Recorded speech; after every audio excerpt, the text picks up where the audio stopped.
అందరికీ నమస్కారం. ఈరోజు మనం అమ్మ ప్రేమ అనే అంశం గురించి తెలుసుకుందాం. ఈ ప్రపంచంలో ఎలాంటి పరిచయం అవసరం లేని ఒకే ఒక్క పేరు అమ్మ. ప్రేమకు అర్థం చెప్పాలంటే అమ్మ అనే చెప్పాలి. అలాంటి అమ్మల ప్రేమను గుర్తు చేసుకునే రోజు మాతృ దినోత్సవం. ప్రతి సంవత్సరం మే నెలలో 2వ ఆదివారం ఈ ప్రత్యేకమైన రోజు మాతృ దినోత్సవంను ప్రపంచవ్యాప్తంగా జరుపుకుంటారు. కానీ అమ్మ ప్రేమను ఒక రోజుకే పరిమితం చేయగలమా? పురిటి నొప్పులను భరించి ఈ పుడమిపైకి తెచ్చి మనకు జీవితం ఇచ్చినది అమ్మ. మన మొదటి గురువు అమ్మే. మన మొదటి దేవుడు కూడా అమ్మే. మనకు బాధ ఉందని చెప్పకముందే అర్థం చేసుకునే హృదయం ఆమెది. మన విజయాల్లో గర్వపడేది, మన ఓటమిలో ధైర్యం చెప్పేది, తన కోరికలు, తన ఆశలు అన్నీ పక్కన పెట్టి మన కోసం జీవించే ఒకే ఒక్క మనిషి అమ్మ. ఆమె ప్రేమకు ఎలాంటి హద్దులు లేవు. ఆమె త్యాగానికి పరిమితులు లేవు.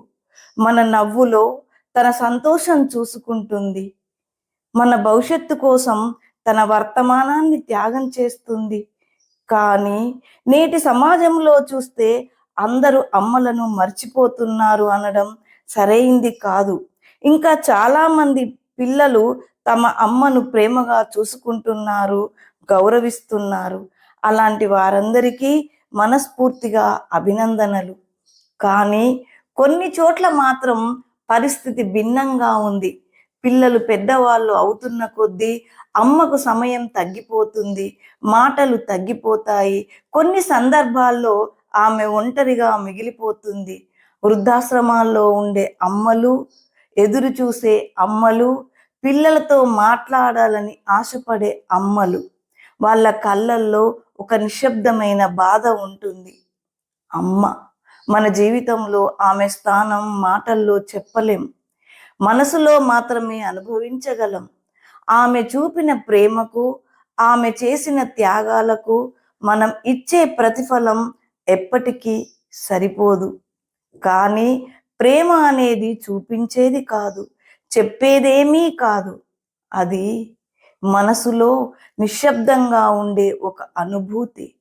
అమ్మను ప్రేమించడం అంటే ఆమెతో ఉన్న క్షణాల్లో మన హృదయం నిండిపోవడం, ఆమె విలువను ఆమె లేకపోతేనే కాదు, ఆమె ఉన్నప్పుడే అర్థం చేసుకోవడం. ఎందుకంటే అమ్మ అనేది ఒక సంబంధం కాదు, అది ఒక అనుభూతి. ఆమె ఉంటే మన జీవితం పూర్తి. ఆమె లేకపోతే ఎంత ఉన్నా ఏదో లోటే. ప్రపంచంలోని ప్రతి తల్లికి మనసులో నిండిన ఆ నిశ్శబ్ద ప్రేమతో మాతృదినోత్సవ శుభాకాంక్షలు. Thank you. ఈ అంశం కనుక మీకు నచ్చేది ఉంటే తప్పకుండా సబ్స్క్రైబ్ చేయండి, ఒక లైక్ ఇవ్వండి, కామెంట్ పెట్టండి.